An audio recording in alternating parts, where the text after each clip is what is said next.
Well, thank you very much for sorting that all out. And this, of course, we apologise for the technical glitch that Alison has explained, the Zoom link not working, as you all know. But it's great to see so many of you here now managing to log in. I'm delighted that you've all managed to make this meeting. The reality is, I suppose it's appropriate to say these are the best of times, but they're also the worst of times. As you all know, it was the opening line of A Tale of Two Cities. I dare say something that's often referred to in this forum. And so A Tale of Two Cities, we look forward, having been ravaged, really, our towns and cities by COVID, but we look forward to the future as well with some optimism. The vaccine is here, things will get better, and in the famous words of my mother-in-law, it will all pass. And indeed, it is passing. And so we now need to look to the future.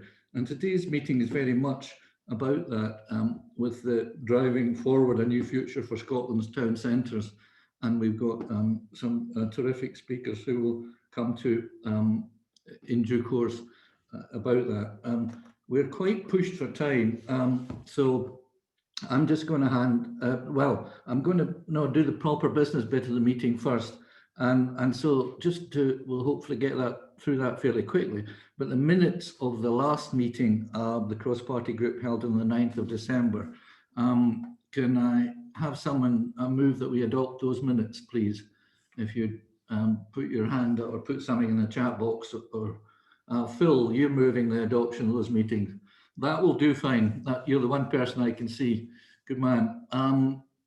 So are there any matters arising from those minutes that we won't deal with later in the agenda? I don't see anybody telling me that there are. So we'll take those minutes as adopted, and we'll move on now. And the first part of the meeting is Phil Prentice, who, as we all know, is the Chief Officer of Scotland's Towns Partnership, and he's going to share with us an overview of the key aspects of the Town Centre Action Plan Expert Review Group's report, and then we'll move on to the other speakers who we're delighted to welcome to this cross-party group and towns meeting. So Phil, if you would like to just kick off, that'd be really great. I look forward to hearing what you have to say. Phil. Thanks, convener, and welcome everybody to the cross-party group on towns. Hope you're all keeping well. Past year, to be fair, has been unimaginable, and most people, I think, have got to the point where they're genuinely fatigued. But as John pointed out, there is a more positive time within reach. We can start to see that. So we just keep that fortitude and we keep moving forward positively. It's timely that we are starting to talk about the future, because today we're focusing on the new future for Scotland's towns, the TCAP review, which was published last month. But let's just reflect on what happened over the last year briefly. Since March, the UK and Scottish governments, as well as local government and our third and community sectors, business improvement districts, sector leads, have all taken extraordinary action to help salvage as much economic activity as possible and to build in new resilience and new collaborations. Financial and practical support has been given, but probably more importantly, communities have pulled together. They've offered emotional support and encouragement to people who have been struggling. And I don't underestimate the difficulties that we face over the next year or two. But if we keep to that ethos of helping each other out, things will get better, and they'll get better faster. In terms of towns, high streets and cities, last year saw a wide range of targeted Scottish Government intervention. It began in April with the Business Improvement District Resilience Fund, £1 million worth of support to try and get those hyper-local infrastructure delivery mechanisms to support, to help their vulnerable, to identify who needed help, to identify who was in the best position to give help. And it was really, really successful. That was recognised by government and local government.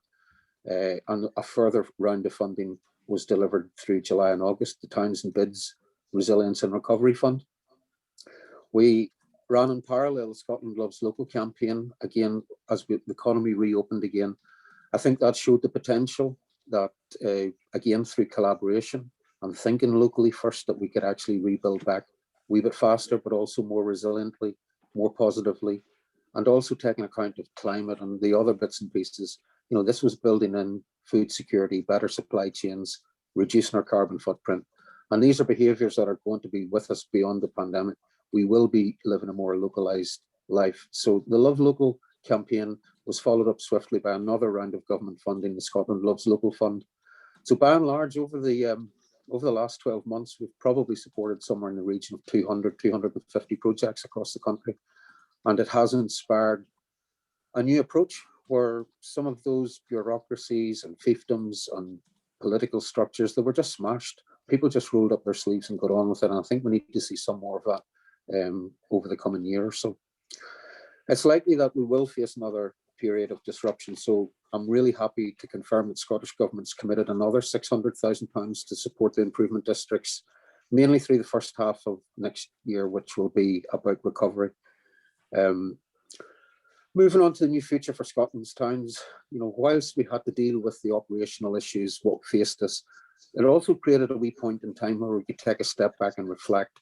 So our TCAP, our Town Centre Action Plan, was already recognised across the UK as best practice, but even beyond that, in Europe, internationally, people seen Scotland's policy response to town centres as being very valid, very relevant.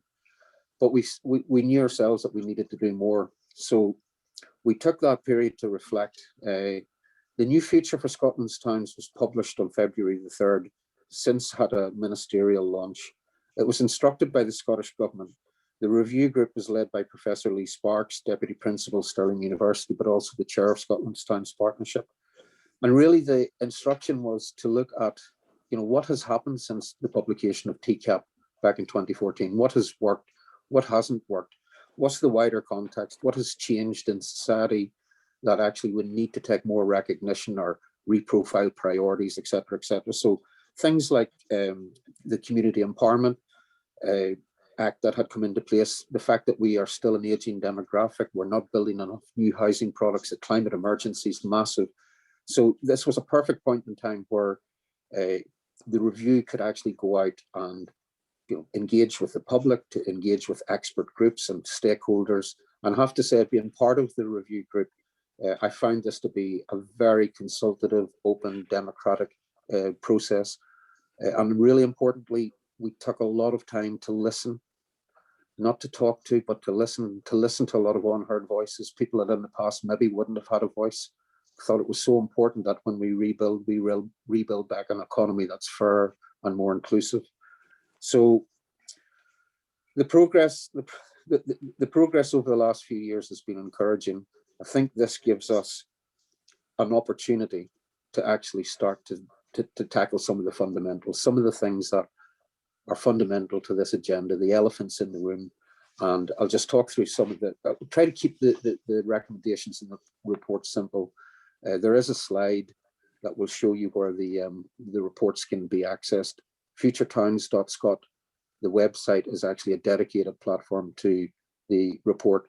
There's an easy version read and there's the full report read. I would recommend that you read the full report because it's a very, very concise, succinct, but ambitious report.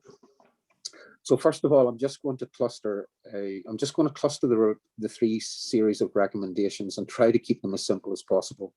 I do recommend that you go into the more detailed report, the top link there on the slide, to read through the recommendations comprehensively. So taking them one by one, quite simply, we need to embed town centre issues more firmly into national policy to make sure that MPF4 and local development plans, or economic plans, sustainability, digital, climate, all of these reflect the town centres. Our town centres can be compelling again. They can be the showroom for a lot of the Scottish Government's policies around community wealth building, about community empowerment, about more inclusion, but also just celebrating the fact that we've got so much history and heritage and culture, a story to tell the rest of the world, but also just making our places work better for resident populations, as well as people who want to come and get authentic, genuine experiences in our town centres. So embed into policy. And that will help us moving forward with the carbon reduction and social inclusion. And we need to think about how we measure that success. You know, we don't want just to rest on traditional economic measures, property values, vacancies, etc. We need to start thinking about the well-being economy and start to build in measures that look at how people's health and well-being and also low carbon are included in those measures about successful places. So that's sort of an overview of the first set of recommendations. Secondly, we need to rebalance the imbalance in the economy. So the current tax funding development system, things like non-domestic rates, which are very outdated, property taxation in general, the VAT disadvantage. You know, currently we zero rate new build housing in the middle of a field, which stretches the infrastructure, is damaging to the environment, but we charge 20% VAT for the refurbishment of our buildings, our existing built form. You know, to me, that's an injustice that needs to be repaired. Out of town, we have sprawl development. Again, everything's designed around car usage. So our medical facilities, our educational institutions, our retail parks, everything depends on you having a car and the ability to drive longer distances. The car parking in these places is normally free. Now that needs rebalanced. We need to rebalance that on fairness and to create a level playing field so our town and city centres can actually compete. And we start rewarding good behaviour and punishing bad behaviour. Digital, obviously, so much of the economy has moved to digital platform that, again, we cannot ignore that. We can't allow a reducing tax base to try and shoulder the burden whenever so many of the global platforms are basically just offshoring tax or moving it around the world. We need tax in our country to pay for roads and schools and healthcare. So we need to find a way that fairly brings digital into taxation. Some of these are reserved to Westminster. Some of them are devolved to Scottish Government. And to be honest, the digital question is probably an international question, but at least we're asking this question. We're saying that this is an issue. It's an issue that's being faced right across the world. So if we don't start asking the right questions, we're never going to get to the right answer. So at least this provocation is a good starting point. Finally, the third set of recommendations is around rewarding good behaviour and amplifying and expanding all the good practice. And I think, again, we have to recognise that over the last 4 or 5 years, local government, local partnerships in particular, have really started to grasp this agenda and started to make improvements. And we'll hear a really good example from her later in the cross-party group, just to show the art of the possible, that even a big town, a big historic town that has maybe seen better days, can see good days again. With that leadership and intervention and drive, we can make all of our places better again. So in short, the 3 sets of recommendations are basically embed towns more aggressively into policy, all policy. Don't let them be overlooked again. Punish harmful activity and start to reward and expand good activity. Government has certainly committed within Programme for Government significant funding to help deliver on these ambitions. None of it's going to be easy. Some of this is short-term, medium-term, long-term. Some of it's out with our devolved control. But by and large, this is a common issue across all parts of the UK and even more broadly across the world. So I'm really looking forward to spending the next 6 months or so working with stakeholders, working with Scottish Government, local government and others, basically to take these recommendations and to start looking at how we resolve them. And I would expect some sort of response, a formal response, a TCAP 2 come the autumn of this year. So that, in a nutshell, is a new future for Scotland's towns. Thanks, convener. And thank you, Phil. That was absolutely brilliant and a very quick resume of that very detailed report and very useful piece of work. And thank you for it, and lots of very good ideas. I mean, it's very much the talk of the steamy self-evidently at the moment, although you put it more elegantly than most when you talk about bringing digital into the tax base. I like that. Doesn't mention any names, but we all know is needing to be done there.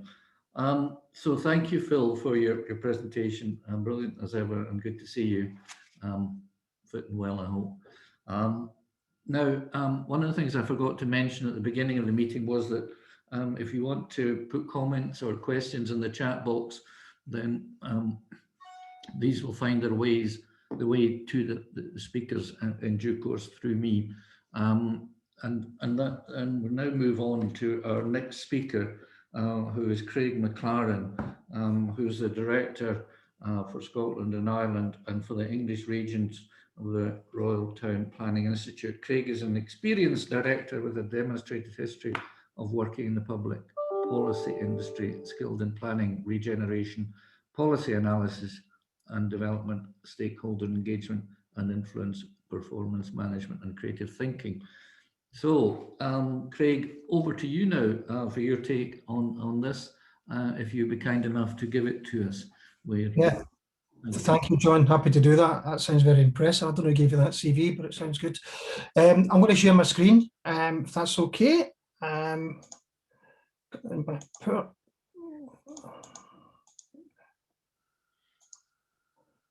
hopefully you will be able to see this. Can I check you can all see that, yeah? Yes. Great, thank you. Okay, I'm conscious I've got 10 minutes and I've been asked to talk about how we can embed towns more firmly into policy. I'd like to start off by saying that at RTPI, we really welcome the new Future for Scotland's Towns report. And I think there really are many opportunities to try and make sure we get the Towns agenda more firm footing within the policy agenda as well. What I want to do this afternoon, within that 10 minutes, is talk essentially about 4 things and how we can actually take things forward.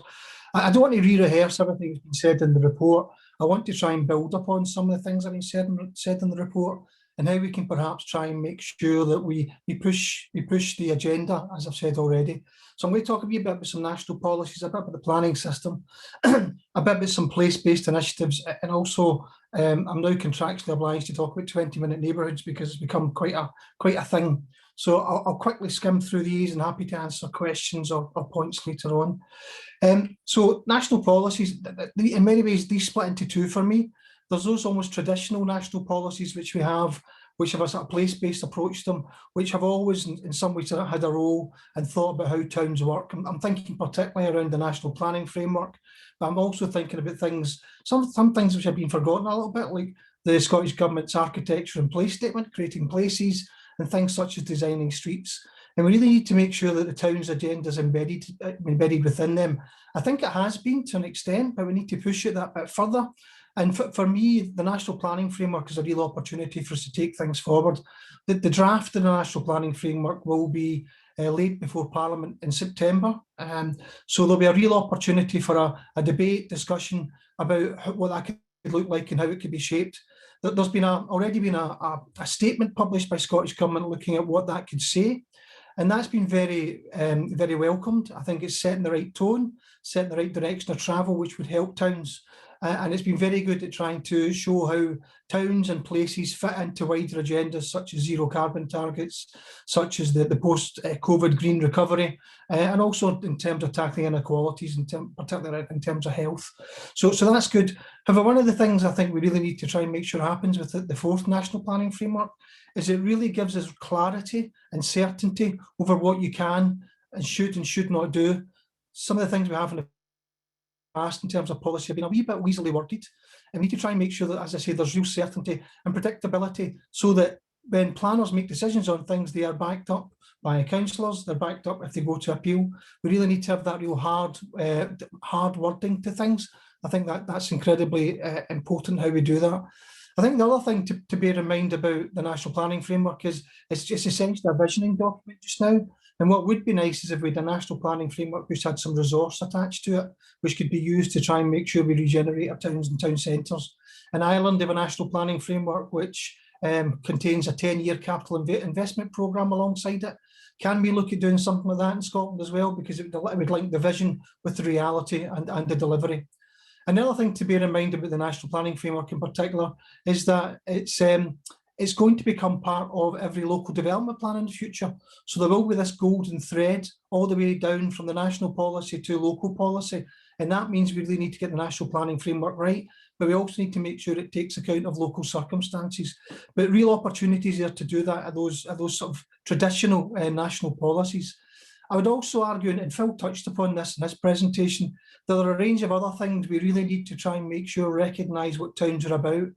I think one of perhaps the problems with the way in which towns have been looked at before is they've been seen as a standalone rather than something which can actually contribute to broader ambitions. So things such as national transport strategy, climate change, public health, housing, we need to try and articulate and show the value that towns can bring to achieving these ambitions and these aspirations, and they need to reflect that in what they're trying to do. And again, I think there are a number of opportunities to try and make sure that happens at that local level, to make sure, at that national level, I should say, to try and make sure that things are embedded at the core of things as well. As part of this, I think there's a change. There needs to be a change in the way in which we work, in the way in which we take things forward across the board, not just for towns, but this will help towns. For me, we need to move away from this idea of everything being done as a one-off deal, and move towards actually starting with what we want as a vision for the place. And that comprises a range of different deals which work within this broader vision.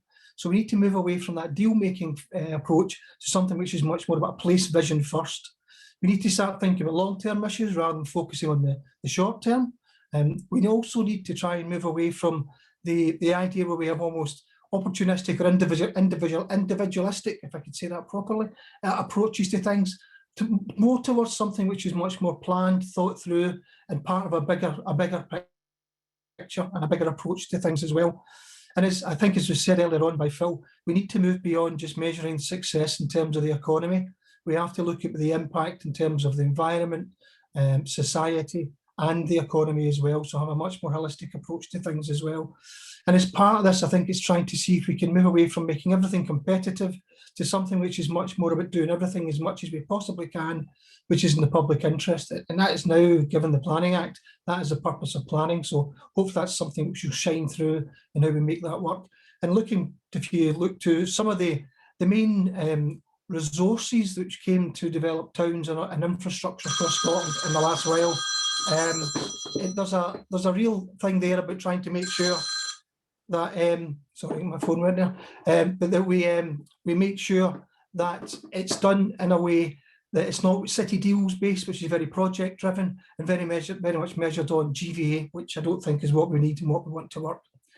The second thing I want to talk about was the planning system, and I think there's real things in the planning system which could help to actually deliver towns policy at that local level. We need to think about stuff like digital. There's a digital planning strategy which was launched by Scottish Government in November.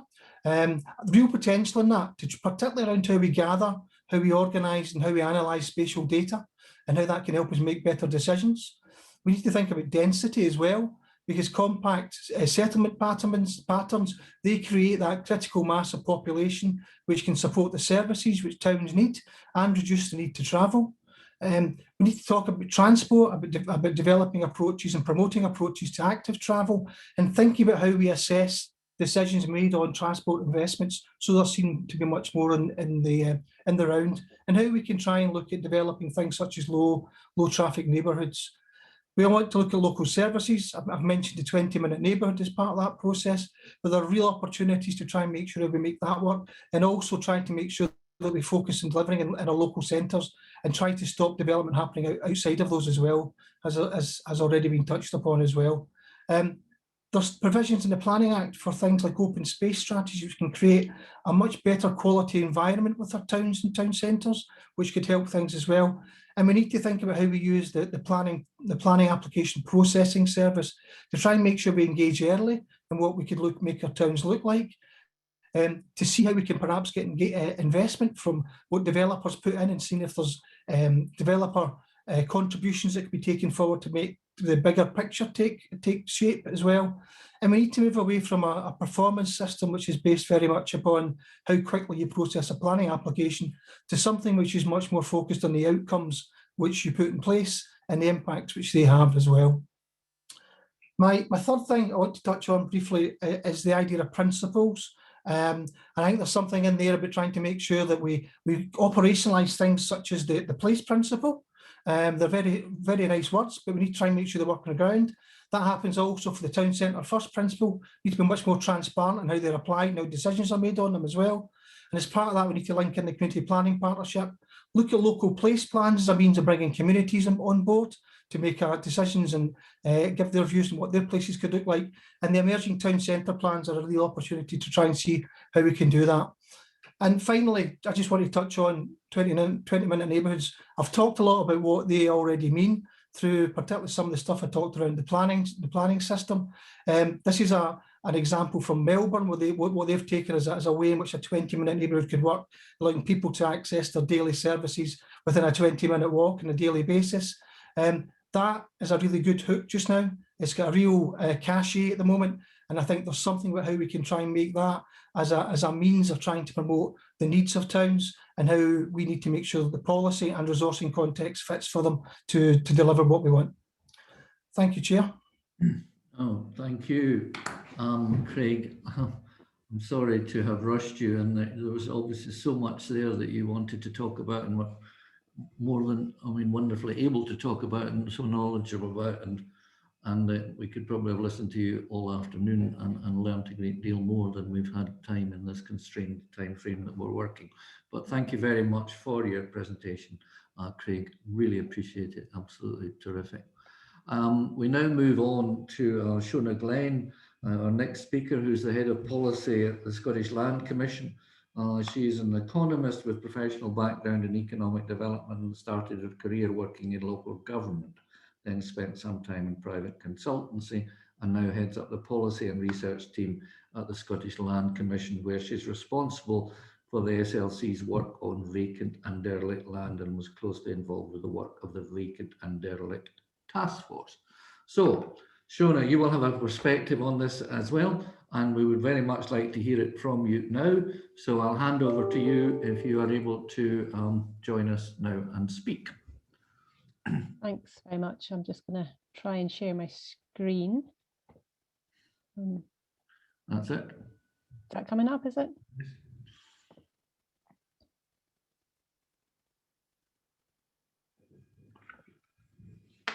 Can everybody see that? Get a nod. Yes. Yeah, good. Okay. So before I start, it's maybe worth just briefly explaining, for anybody who might not be familiar with the Land Commission and what we do, why somebody from an agency that's focused on making more of Scotland's land is here talking on a panel about town centres.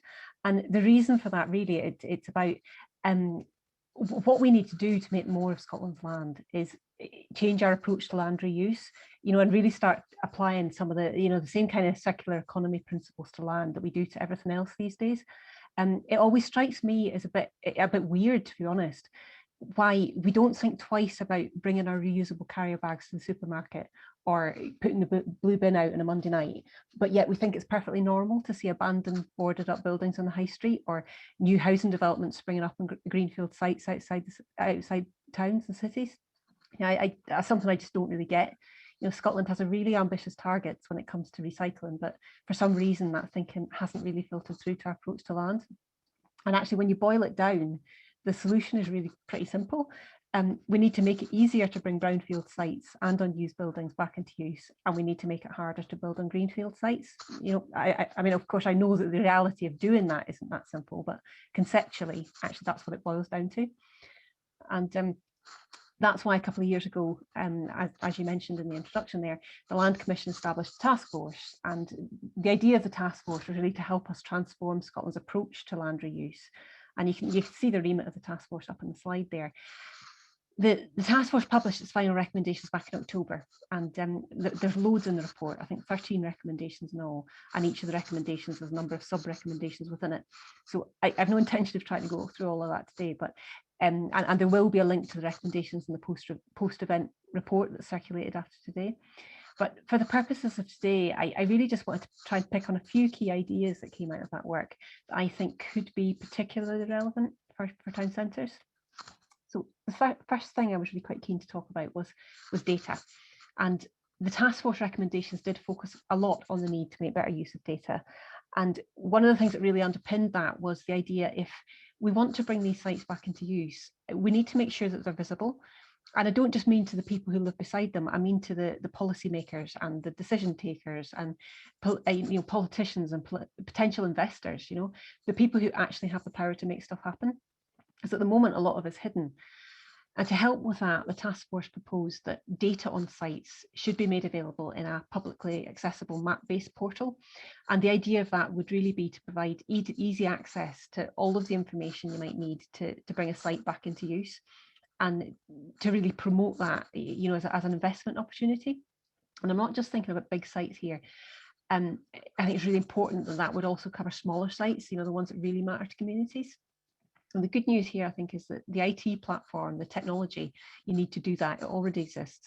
The expertise is there, and most of the data is there as well. It's just a case of putting it all together. And my sense from what I've seen so far is that it really wouldn't take much of a push to do that. The second issue I just want to bring out today is the issue of ownership and the potential of communities to really make things happen. Now, one thing that became very clear quite early in the work of the task force was that when people think about vacant and derelict land, they often tend to think about the big sites, your Ravenscraig and the like. But actually, the sites that tend to cause the most harm to communities, it's often the small ones. It's those little gap sites in the town centres on the high street. And those kind of sites, they're the type of sites that tend not to be considered as strategic priorities by public agencies. So, it can take a very long time for anything to happen. Now, part of the solution here, it's not the whole answer, but part of the solution is about empowering communities to bring more of those sites back into use themselves. And we're starting to see that happen in different parts of the country. There's some really, really good stuff going on, but it still tends to be the exception rather than the rule. And really what we need to do is to be scaling that up. So to help us do that, we've now initiated a pilot project in collaboration with DTAS to help us understand the barriers that communities face in bringing those sites back into use, and to help us understand what kind of support they might need to do that. So we've got a full-time project officer now in place working directly with some communities, and we intend to learn the lessons from that project and to use that to make recommendations next year about how that kind of approach can really be scaled up and turned into the mainstream.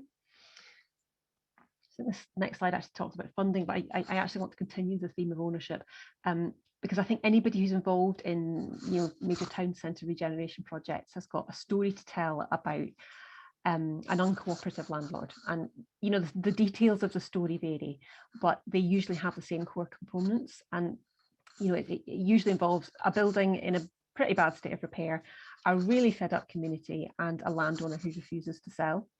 And either because they've got an overinflated idea of how much the building might be worth, or because they've convinced themselves that sort of good times are around the corner and the value is going to increase next year. But of course, it never does, and the building continues to deteriorate and everybody continues to feel frustrated. Now, and that doesn't apply, that's not all sites I'm talking about, but they definitely exist. Now, this was a situation the task force recognised, and one of the recommendations we've made to government is for the introduction of what would be called a new compulsory sales order power. Now, a compulsory sales order, a CSO, would give local authorities the power to require small blighted sites that have been unused for a long period of time to be sold at auction to the highest bidder. Now, the auction bit is really important here, because what an auction does is it actually forces the market to reveal itself. It allows you to determine what the market value actually is rather than what people hope it might be. And so that bit's really important. Now, we've published proposals for how a CSO might work on our website, and I think it's going to be circulated in the post-event report as well. But I think that's one mechanism I think we have or could have that would really help to change things. The next series of recommendations was really all about what we can do to stop the flow of new vacant sites coming onto the register. Because it's all very well doing everything you can to bring sites back into use, but there's not much point if all the while there's more sites being created. There's no point pulling out the plug if the tap's still running. So the next idea I think is really worth highlighting, and Phil picked this up in his introduction, is about how we can use the tax system to really change incentives around land use, and reuse. And I'm not just thinking there about encouraging the reuse of sites, but perhaps even more importantly, how can we prevent sites from becoming derelict in the first place? And I think that's particularly important just now, when we're facing a very real prospect, I think, of a whole new legacy of urban dereliction in our towns and centres, towns and cities, because of the pandemic. Now, I don't have the answers to this yet. I'm not sure what the taxes look like. There are some great ideas in the Town Centre Review Group report, but the Land Commission is working on this just now, and will be over the next year or so. We've established an expert advisory group, of which Phil is a part, to help us with this. But I suppose if anybody's sitting here listening to this and thinks they have ideas that could help, we're listening. Please do get in touch. We'd love to hear them. And just to wrap up, the final thing I just want to mention today, really, I've talked about how we stem the flow of new dereliction, but of course we also can't forget about the existing legacy. And the final thing I want to talk about was what we do to tackle that existing legacy. Now, the task force recommended that the government, or one thing that the government should do, would be establish a major green infrastructure investment programme centred around bringing that legacy of sites back into use. And I'm really pleased, actually, the government responded to that with an announcement just before Christmas there of a new £50 million fund to do that. Now, I know that there are people out there saying that it's a drop in the ocean, it's not enough. And I suppose if you're talking about major large-scale regeneration projects, they've got a point, they're right. But actually, a lot of the sites that blight our town centres aren't that big and probably wouldn't require a huge investment to bring them back into use. So it really depends on how you look at this. Now, details of the fund haven't been announced yet, but there's a clear steer towards projects that are going to help Scotland achieve its climate objectives. And the first tranche of funding is going to be available from April, I believe. So I suppose what I'm saying is, if you know that there's a project in your area that's going to require capital funding, I'd really encourage you to start putting your case together now. So yeah, it's not often I get to tell people there's actually money available to do stuff. So I think that's probably a good point to end it. Thanks. That was a sudden ending. Dean, but thank you very much, Shona, for your presentation. Really interesting, quite a bit controversial stuff in there, compulsory sales orders, which I haven't heard of before, and at auction. And I think that'll be certainly something to mull over, and I say we might have some questions over that, how that's actually going to work. But we need to move swiftly on because time is running out, and so moving out, thanking you again, Shona, but moving now to Donald Gillis, who's the Director of Place, South Ayrshire Council. And Donald's a Chartered Surveyor and an MBA graduate, and is currently Director of Place in South Ayrshire Council, which his remit includes a wide range of council services, including economic development, regeneration, planning, building standards, facilities and asset management, etc. He's a part of the Property Services and current chair of the South West Hub, partnering board and public sector director of South West Hub, and much more besides. And he's also a local man who I know and highly regard. Donald, can we have your contribution, please, from South Ayrshire Council and from yourself, of course? Thanks very much, John. A very impressive bio. Thank you very much. I'm just sharing my screen. Hopefully you can all see that. Yes, we can see that. Thank you. Okay, I'm just trying to get to the presentation as it should start at the top. 10 minutes or thereby, Donald, if you can manage.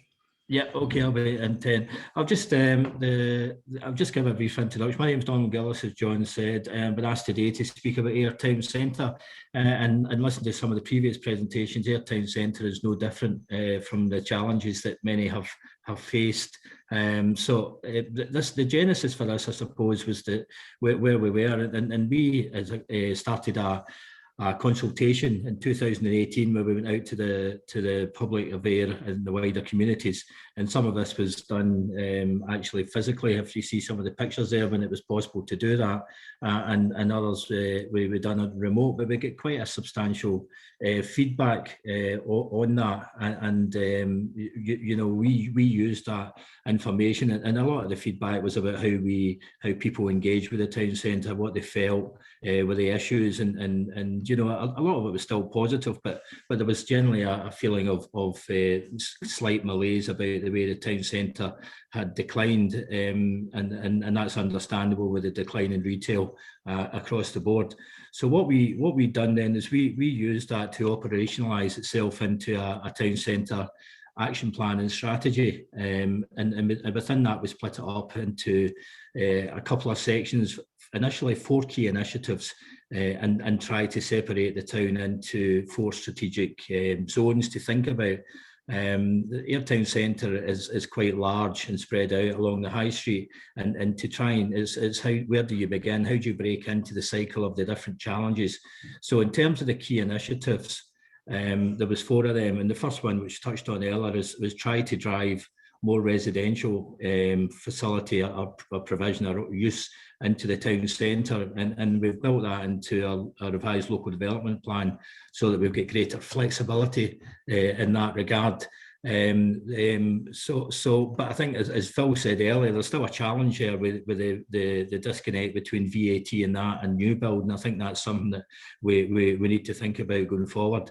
Number 2 was about repurposing space to understand how commercial space might be more of a collaborative space between different uses that brings in a degree of community uses and greater flexibility in that regard. So that was one of the other areas that we thought might be used, and we've already got some of them up and running. In terms of number 3, public way realm and wayfinding, we kind of recognised that there needs to be a refresh of the attractiveness of the town centre, and we're folding in a few initiatives. We're working with Sustrans to improve the planning of the town centre to make it more attractive in terms of streetscape, and also having a degree of wayfinding within that as well, that allows people to make sense of and orientate themselves within the town centre of where they are, in the context of where they are, and where they want to be. You know, so that they just don't land random. There's actually a purpose for every area and a purpose for being in the town centre. The 4th one in this was a schedule of events. We've always had various events going on in Ayr and through the town centre at various times, but I suppose it was more about the ability to coordinate them in a joined up fashion, and be able to brand them. Now, clearly, COVID has impacted us in many other things, but we remain optimistic that schedule of events will be able to be reintroduced and reinvigorated as we go forward. And there's a degree of connectivity. The shorefront at Ayr is slightly distant from the town centre, but there's events through the summer and at the shorefront, and what we're trying to do is link events from the shorefront to the town centre and vice versa from the town centre to the shorefront, so that there is a degree of connectivity throughout that would maximise the benefits of footfall and regeneration of the town centre. So moving on to the actual zoning, Ayr High Street, as I said earlier, is quite meandering. So what we've tried to consider and conceptualise the town centre of is in the 4 zones that I've shown you there. Now we're working our way through these and progressing, and some are at a greater rate of success than others, but that's just on the continuum of delivery. So starting with the bottom in Burn Statue Square, that we've got challenges in that area, which most people in Ayr will be aware of, but we're taking steps already within that. We have an old office at the council building there, Burns House, which many will be aware about, which we're starting to demolish. So we're making inroads into that in terms of clearing the landscape for potentially regenerating that area.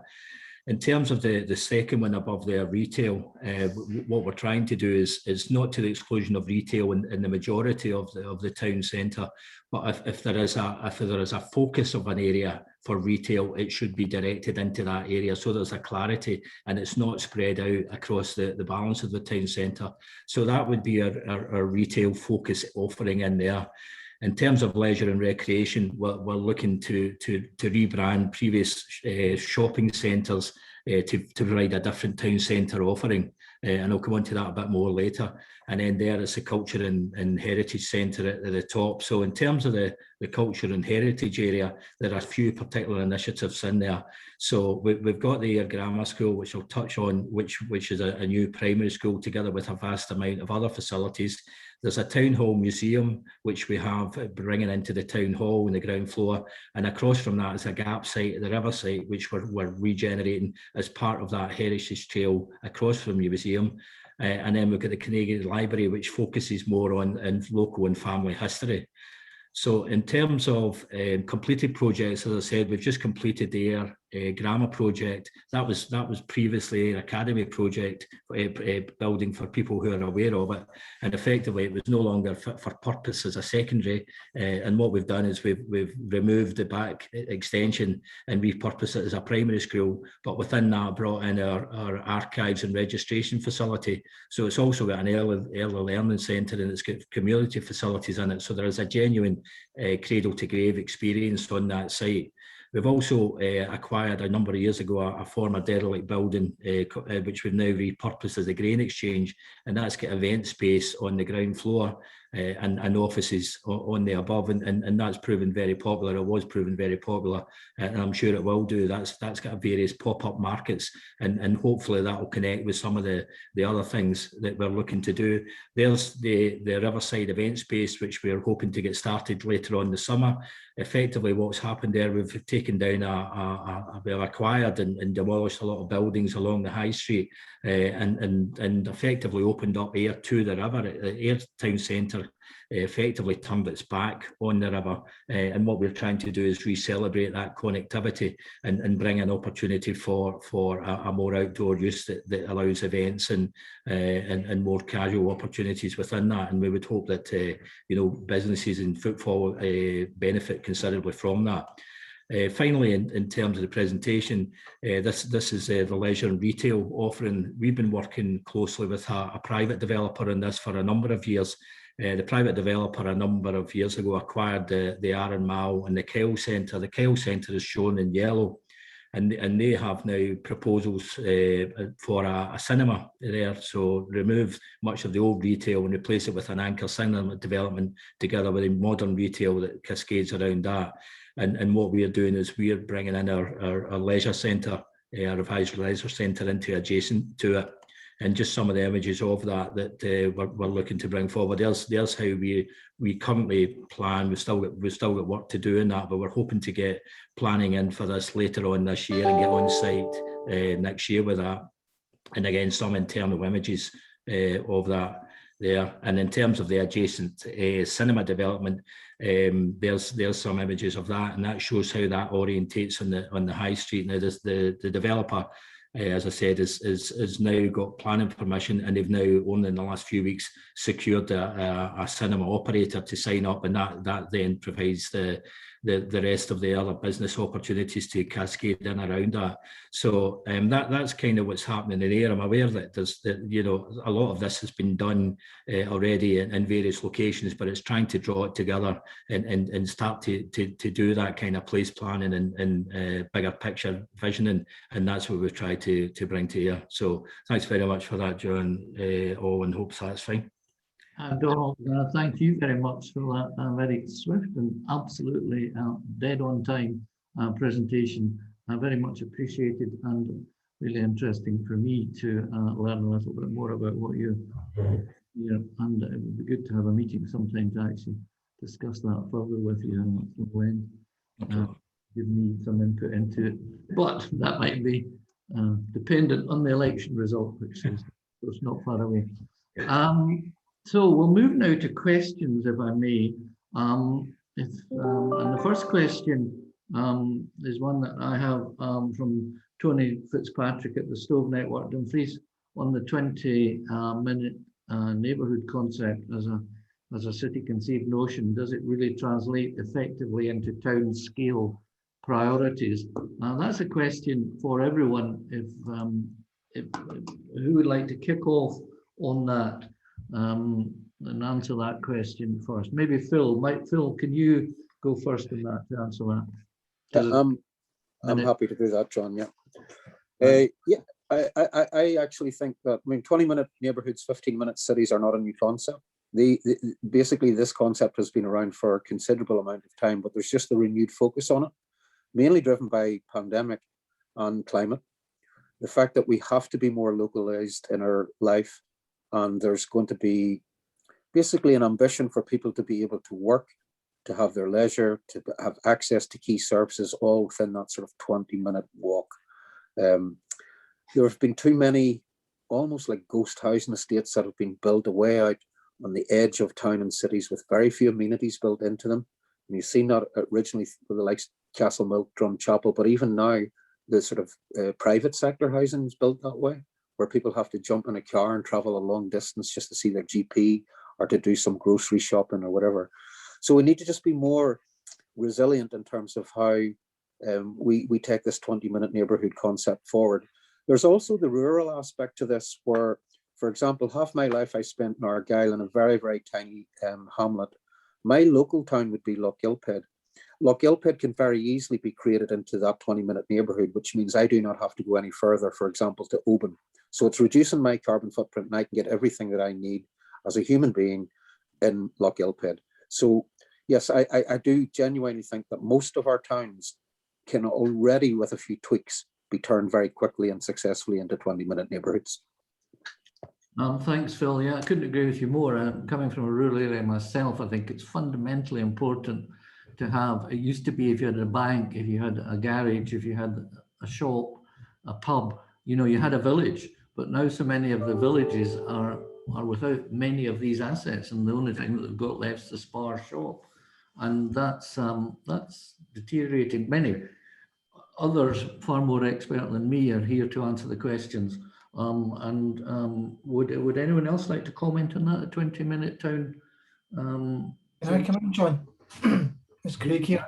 Yes, please, thanks. Yeah, I absolutely echo everything which Phil has already said. I think the important thing in this as well is to recognise that the 20-minute concept, I wouldn't get too hung up in 20 minutes. It's the idea of just making sure that people have the services and the facilities which they need, but it's what they need on a daily basis. So you're not expecting to go to this particular 20-minute neighbourhood and pick up a piece of furniture, bespoke furniture, which you'd have to get in a town or a city somewhere. And what it does is it creates a hierarchy of how our towns and neighbourhoods and cities should work, and means that for the key things that you need on a daily basis, you can go and get your loaf of bread, you can go and get a pint of milk, but without hopping into a car. So it reduces that need to try and travel, and particularly travel by car. So I think it is applicable across a whole wide range of settings. Should that expand out to schools and things in local villages? I absolutely think it's not just the sort of private sector services. It should absolutely be the public sector services as well. That's why I touched upon the idea of town centre first principle being seen as something which should be much more transparent. There should be much more justification as to why decisions are made from the public sector and where they put the key footfall generating services which they provide as well. So it has to be across the board. Right. Shona or Donald, would one or other of you like to speak on that or not? No, it's well answered. Yeah, I think probably well answered for me too. Right, okay then. In that case, we'll just go on to the next question, which is a question from Tony. No, it's not. It's a question for Phil from Malcolm Curry about Town Centre Action Plan Review Report. And the question, housing developers seem determined to build on every green space around town cities. Is there likely to be any incentives for converting town centre buildings and spaces into housing as part of the revitalisation? Might there be funding for converting existing buildings, Phil, or indeed others? Phil, you've been talking about this. Yeah, well, I think that the report's quite clear that primarily driven by climate, but to a lesser extent COVID, we need to make more use of our existing space, and we need to build a density of residential that supports the concept of 20-minute neighbourhoods, etc. So yes, by and large, I can see that following the review and the government's response as part of Housing to 2040 policy, we will be looking at a range of mechanisms to refocus the priority on our existing built environment. There's also just the fact that a lot of commercial operators will not be using office space to the same scale. And the public sector asset base is probably going to be challenged, and there'll be surplus in that.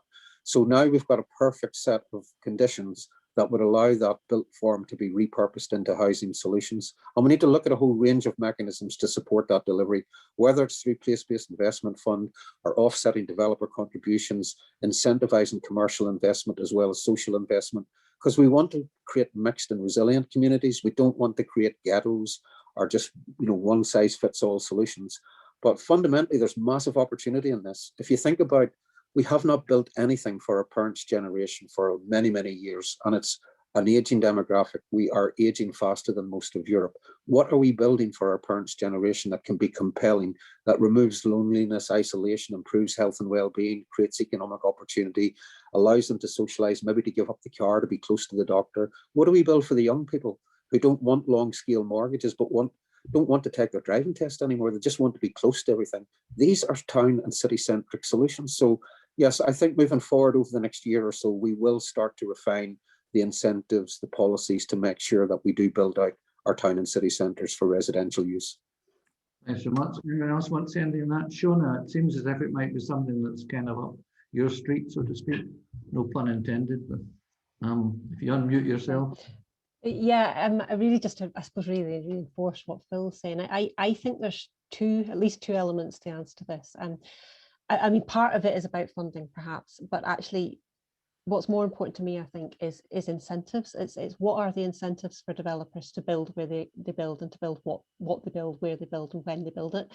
So part of that, I think, is about the tax system. And I talked a little bit about how you might change the tax system and to create the kind of incentives to encourage developers to look at repurposing and go into town centres rather than the greenfield site. But I think the other part of it, which at least as important, I think, is what Craig started to touch on in his presentation about certainty, and I suppose really empowering planners and giving them that sort of power, power to say no and to be much more directive about what gets built and where. So I think that's a really important part of it. Right, thank you. Would either Craig or Donald want to speak on that? Can I come in there, John, please, on the back of what Shona said as well? I think it's important to balance incentives with almost the regulatory part of it as well, and also not just look to what happens within the town centre as having all the answers. As the questioner said, one of the issues we have is we've got a lot of greenfield development from house builders. My personal feeling is that house builders have to start thinking about changing their own models. They need to think about that in terms of what their unit looks like, their housing unit, what the neighbourhoods they locate them in look like, and where they locate them in the first place, like moving away from greenfield to try and put more within the envelope of our existing settlements, and how they're accessible to other things. So that's where you need strong policy, as what Shona says, and restricting out of town, and that allows them to adapt and to change their model because they have to. Right, thanks. Donald, do you want to say anything or not? Yeah, no, I think it's just challenges there. I mean, I think the most of the PLC house builders are profit driven, and they'll be driven towards these places by their shareholders. And I think that what we need to try and do is a mixture of everything: defend the green space, and where it's appropriate, incentivise the harder developments that bring back residential into the town centres. I think I know I'm aware of some councils that are given grants per bed space, and that possibly helps, but it's possibly the repurposing of that. The VAT question and the imbalance is absolutely pertinent, and I think it's it's a whole cocktail of measures. But I think driving people back to the town centres is a solution rather than an easy go-to of Greenbelt is where we need to move towards. Right. Well, we seem to almost have a consensual view there on the panel. We're going to the next question now, which is for Craig from Helen, although I'm sure everyone wants to have a crack at it perhaps, but the question is how would you say the balance can best be struck between ensuring that NPF4 is focused on long-term ambitions for Scotland, whilst also helping to answer the immediate demands of the COVID-19 recovery? Okay, I think there's some really important parts about the National Planning Framework. One is the policies it will contain, as we've touched upon already, and the strength of them. But I think the other really important part of it is the long-term vision which it sets. And I talked earlier on about the idea of having place vision rather than sort of little deals everywhere. So I think the National Planning Framework has to have a really strong vision for where we want to be in 30, 40 years. But from there, it has to work back and to try and make sure it does take account of the steps we need to take to get to that vision. So one of the things we've been calling for is that the National Planning Framework has a delivery plan with it, which sets out key milestones, key targets, key ambitions as well. And we work back from that, and that action plan is something which is published transparently, something which is reviewed on an annual basis. There's an oversight group comprising a range of different people within it. We've said that should include young people in it because they're going to be picking up the pieces from the National Planning Framework. And that's reported on a regular basis. And if we need to adapt things because of certain circumstances, that's where we have that discussion as well. It's still trying to see how you can do that within that context of that longer term vision. Okay, thank you very much. Does anyone else want to talk about the longer term vision for NPF4? How it should work? Or not? Right. Okay. Can I ask a question around that then, please, of you, Craig? One of the things that concerns me is about climate change and coastal inundation and sea level rise. And I think that I'm afraid to say, I think climate change is here. It's happening. It started and it's going to continue. And we may do the best we can to mitigate it, but we're not actually going to stop it. So I think sea level rise, pessimistically, is inevitable. And is that being thought about in long-term planning issues? Because I'm not aware that it is thus far. I'm sure it is, John. Yeah, I know SEPA have been doing a lot of work looking at that and what it could mean for the future of the country, particularly because we've got so much coastline across the country as well. So it's certainly something which there's research going on to see what the implications are. And I think there's work going on just now trying to see how that can be adapted into some form of policy and action framework, which will allow us to, again, have a milestone-based approach to look at what we need to do to try and either mitigate that or deal with it. We might need to change some of our settlements, might have to change, may have to be looked at in a different way, but we also need to look at how we can try and deal with it, how we can try and mitigate it in the longer term as well. Okay, right. Well, I just want to put down that marker because I think it's going to happen, and the thing might happen quicker than we expect if some of these Antarctic ice shelves land in the sea. Anyway, the next question is for Shona from Andrew Russell.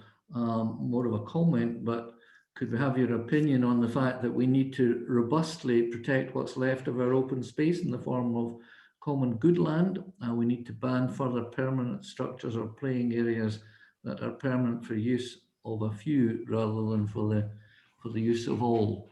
Shona, if you'd like to talk about that, they need to protect common good land and open spaces, essentially. The lungs of the towns. So I'll do my best. And I don't think it's particularly helpful for me to get into discussions about what we should protect and what we shouldn't protect, because I think it's really important that actually decisions about how land is used are taken by the community, not by sort of government agencies. But what I will say, I think there's a broader principle in there, which is about our approach to common good land. Now, common good land, I think, is still regulated by an Act of Parliament that was passed, I think, in 1491. 1491, and that's still the one that's in place today. Common good land in many ways is like the original form of community ownership, and it does strike me as a little bit odd that given the focus today on community ownership and how important that is and what a role it can play, that actually that original structure for sort of community ownership and public good hasn't been updated for so long. So I definitely think there's something to look at in there, but I don't think it's as simple as just saying actually you need to sort of cast it in aspic and never do anything with it. I think it's probably a more subtle answer in that it needs to be retained for community benefit, but it's how you define and determine what that community benefit is, I think, is a really interesting question. Yeah, I agree with you. Definitely need to retain it too, where possible. Donald, do you want to come in and talk about that, or perhaps it's a bit of a hot potato in South Ayrshire? But do you want to talk about it, or not really? Well, I mean, I think South Ayrshire, the common good land has got various protections already. In terms of any change of use that needs to be a subject of a detailed engagement and consultation, and then ultimately for the sheriff to decide. So I think as Shona said, common good land is the ultimate community ownership anyway, and it has the fences on it. So there's probably security there anyway, to my mind. Okay, we'll leave it at that. The next question is for you again, Donald. It's from Malcolm Fraser about are you opening up the river walkway at the back of the High Street site? I presume that's from the new brick. Yeah, I think there's a bit of a challenge there. We're looking at that. That would probably be more of a strategic ambition if we could. There's a large drainage pipe that runs at the back of that area, all along there at the back of the Riverside site, and then at the back of the buildings along there. So that there are real logistical challenges there, because it's right on the river, and a walkway in that location is desirable but technically quite difficult. But I think that would remain an ambition if we could. There's also changes of levels about how you would then get up onto the new brig and along to the old brig as well, because the walkway would be a considerable distance below that. But nevertheless, it would be an ambition, because I think that would be an ideal journey to just continue the walkway that continues right along the river there. So yes, ideally. Right, excellent. Thank you for that. We're going to move swiftly on. Enough about here. I want to talk question about Dumbarton now from Jade West, and it's particularly for you, Shona, but for others to talk on too. And it's about the issue in Dumbarton of private landowners and landlords who are absent and have abandoned the town centre and the buildings around it, and this is a negative impact on the psyche here as citizens are walking around, and also others' views of our town. So what can be done to reclaim these spaces for local authorities and landlords to support the community's health, well-being, sense of identity and belonging and feeling valued? Shona, there you are. Solve that in 2 minutes. Thanks for that one. A couple of things. I mean, there are rights to buy that can be invoked. The new right to buy abandoned, neglected and detrimental land, very snappy title, is in place now. So that could be a route depending on the circumstances. I think from the question though, that it sounds like this would be one of the scenarios that I was talking about earlier, that a CSO power actually could help with. Now, we published proposals on the CSO power a couple of years ago now, and I think the government, it is in the government's manifesto, and I think plans are in place to bring it forward, hopefully in the next Parliament. But I would suggest actually something like a CSO would be ideal for that kind of situation. Yeah, does that answer the question? Well, it's not really, you need to ask Jade, and maybe you can do that offline. But do others have a view on this as well, or not really? And if not, well, I think we've sort of reached 2:20, and that's our closing time, or at least the time when we start to wind down. So at this point in the meeting, any other competent business is the next item in the agenda. Does anyone have any other competent business? I have one or two things I want to say, if I may, but if no one else is springing forward to ask something, then I just want to say that this will be the last meeting of this cross-party group on towns in this session of Parliament, and we will be dissolved, as it were, along with Parliament at midnight on the 24th of March. So I just want to very much thank particularly Phil and his team of Elaine and Alison and Ewan for providing the secretariat for this cross-party group, which has been wonderfully managed, I have to say, and by them, and I can assure you that there's an awful lot of work goes on behind the scenes that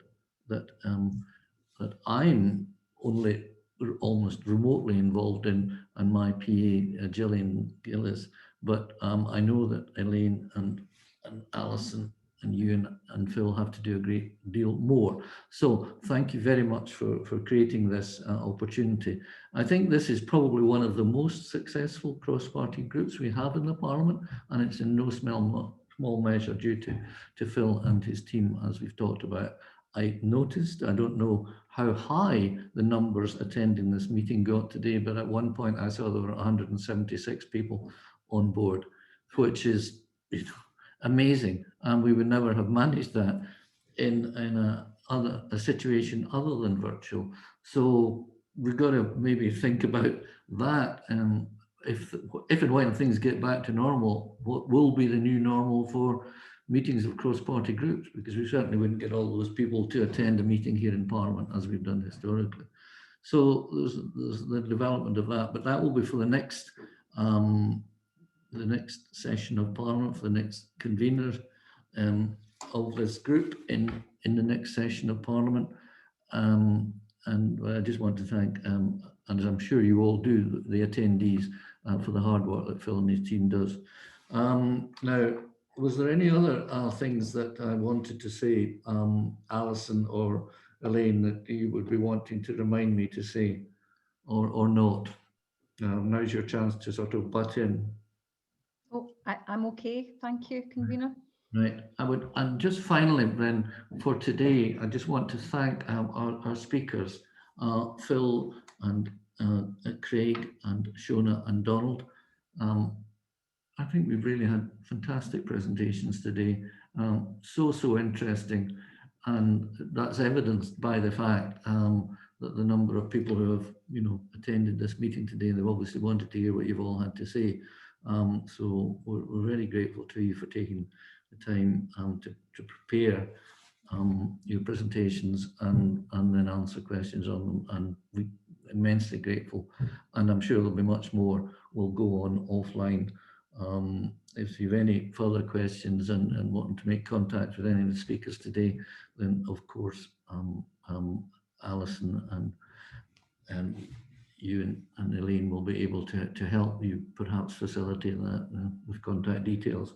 So if there's no other business, I'll just close the meeting and we'll let it be at that, okay?